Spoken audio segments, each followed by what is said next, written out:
Hey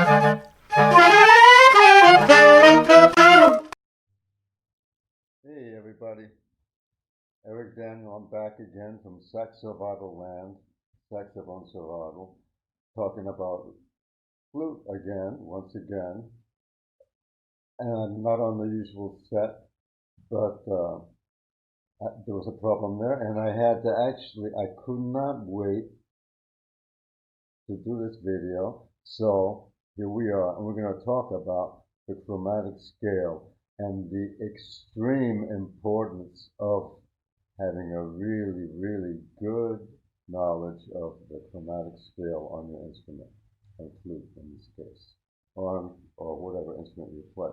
So we're talking about flute now. No. So, before I get into the chromatic scale, once again, remember, sound is everything as well. So when you're working on this chromatic scale, learning all the fingerings, C, C sharp, D, D sharp, E, F sharp, G, G sharp, I don't know what level you're at. If you're just starting, you need the fingering chart, check that fingering chart, and begin to work on it slowly until you can feel comfortable with all the notes and not have to think about, oh, what is that? What was that? And one way to do it is even like just by doing it just like this. C. I'm gonna have a little C flute. C. And just say the name and of the note and finger with the finger. C. C sharp. Then back down to C. C. C sharp. D. D flat. C. C sharp. D. D sharp. D. D flat. C. C sharp. D. D sharp. D. F. E. E flat, D, D flat, C. Okay, you notice when I go down, I use the flat hand, like D flat. When I'm coming up, I'm using the sharp hand, C sharp. So what you're doing is you're just going up one half step at a time. C, C sharp, C, C sharp, D. Then you would go up to D sharp and come all the way back again. Up to E, come back. And do this even when you can't play, when you can't make sound at home. Maybe you have neighbor problems or your lips are tired from working on your low tones and your long tones.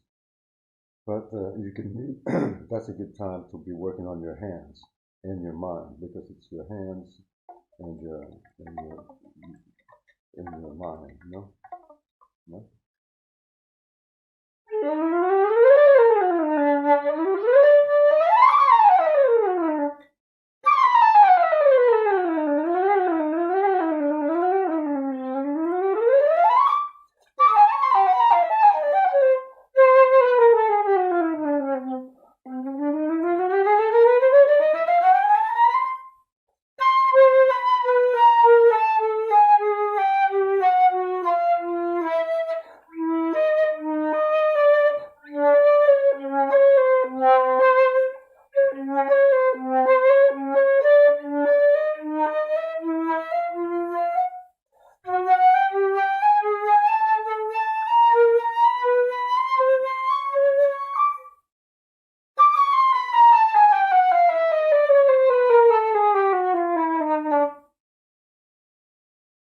So you can see I'm kind of branching out a little bit, but this chromatic scale is everything.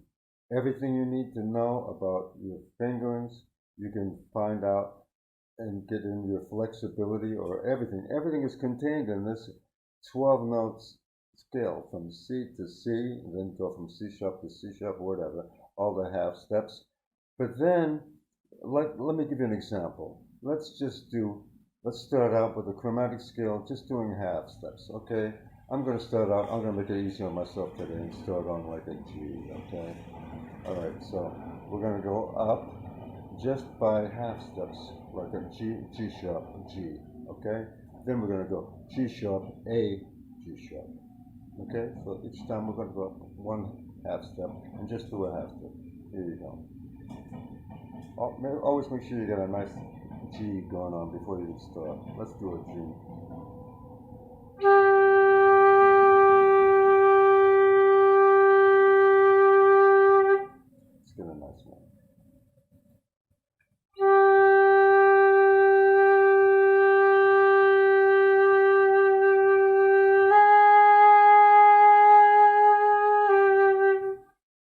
Okay, see, G sharp, G.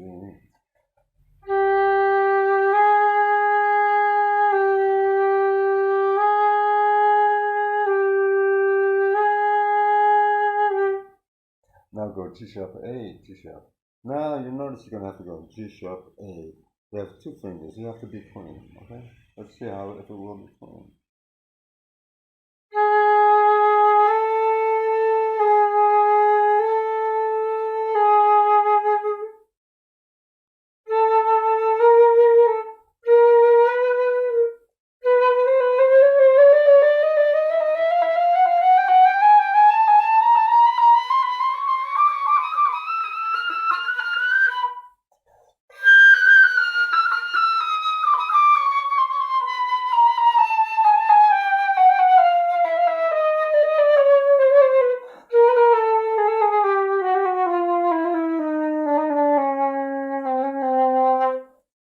Oh my, I kind of moved along there for a minute, but I just want you to get the idea. Because what I see, we're almost like at 6 minutes, and it's just too long. Chromatic scale work is something you'll be doing for all your life. So just remember this about chromatic scale work.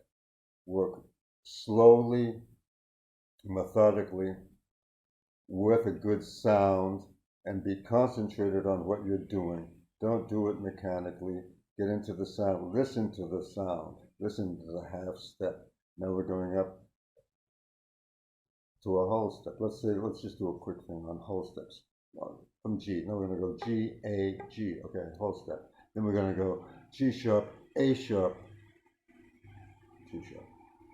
Then we're going to go A, B, A. Always going up by a half step. We're going to B flat, C, B flat. You get it? So we're moving up the chromatic scale, but we're going to go up using whole step intervals, on each note, like G, A.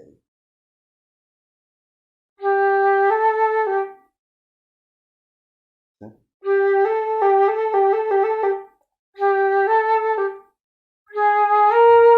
Okay, G sharp, A sharp. A, B, B flat, C, B, C sharp.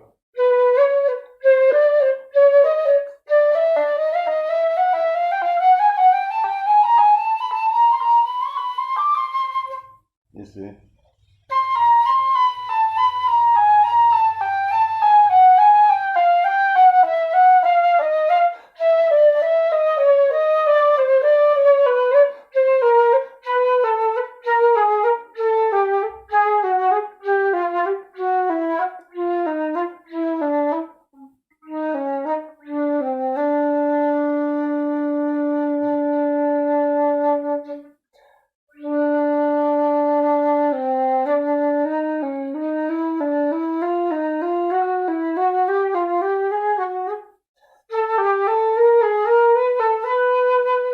You see, that's the idea.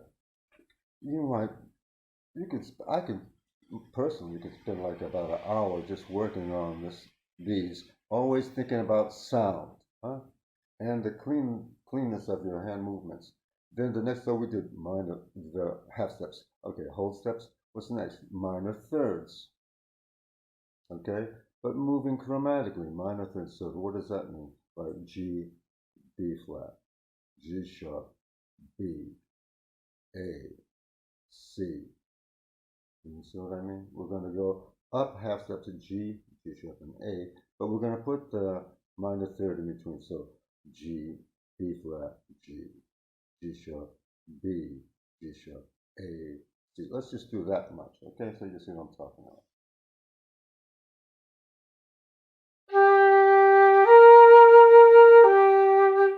Okay, that's a G, B flat, huh?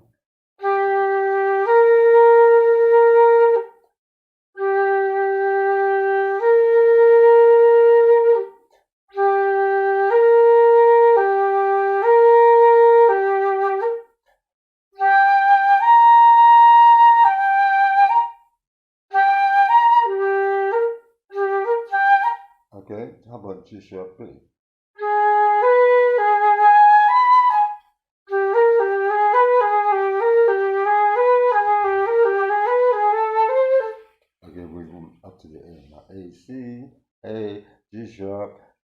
sharp, G, B flat.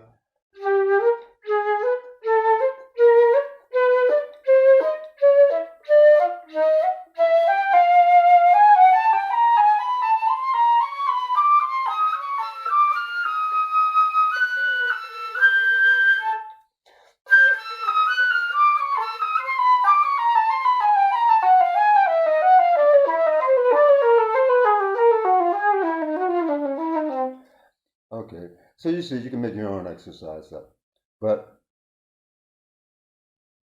we'll definitely be coming back to this. Chromatic scale, learn it. It has to become part of you. We don't want to think about it anymore. You have to think about it a lot so that you don't have to think about it when you want to play. It's already in your fingers. It's already in your ear. But you have to work on it slowly. If you have run into any little glitches, stop, do a zoom in on that, little clean fingering things, You might get like a little flanny thing between E and E sharp, E and F sharp like this, like. Okay, that's not bad. But, there are places where, let's say G sharp B, or like B flat, see? D flat, right?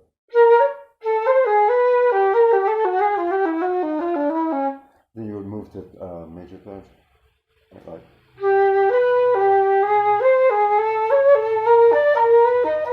The fourths,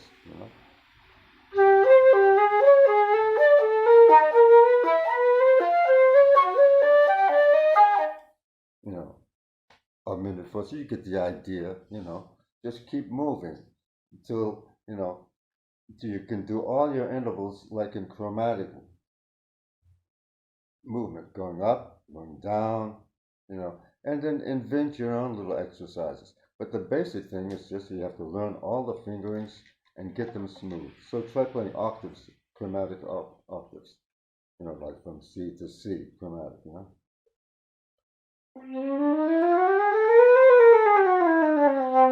And then like a C sharp, D, do I go up another octave?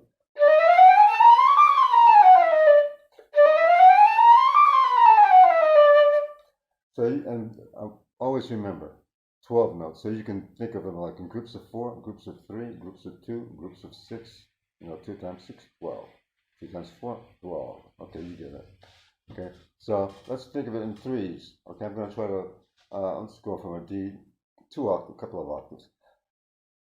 But I'm going to play like 3 slurred and 3 detached. So that's what I mean. With the chromatic scale, you can start working in your articulation to the chromatic scale. That's something you can do as you're doing your chromatic scale. You can start working in articulation into the chromatic scale exercises. Look, this octave exercises like this. I'm going to do 3 slurred, 3 detached, okay? Excuse me, I'm sorry. Well, let's go from the low D, okay?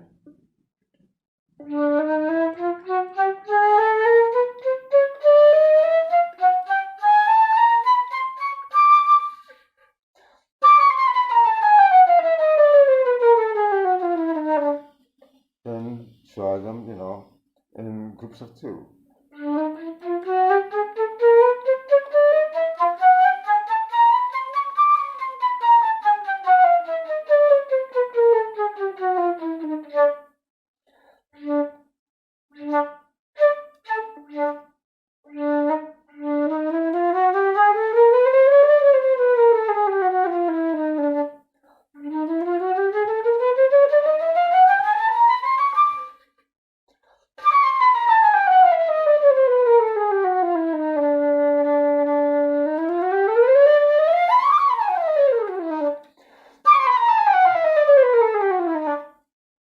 Always remember that air is moving. It's just like it was one long note. Let's say it was just one long D.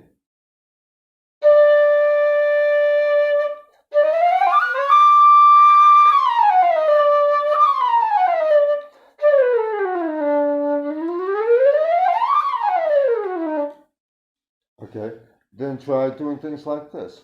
Then I'm out. But you got the idea. This is chromatic scale land. Do it in all the variations you can imagine. Okay? You'll never stop working on the chromatic scale. I guarantee you. As long as you play and trying to get better. Okay? So, let's see.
I think I'm just going to fade on this. Remember,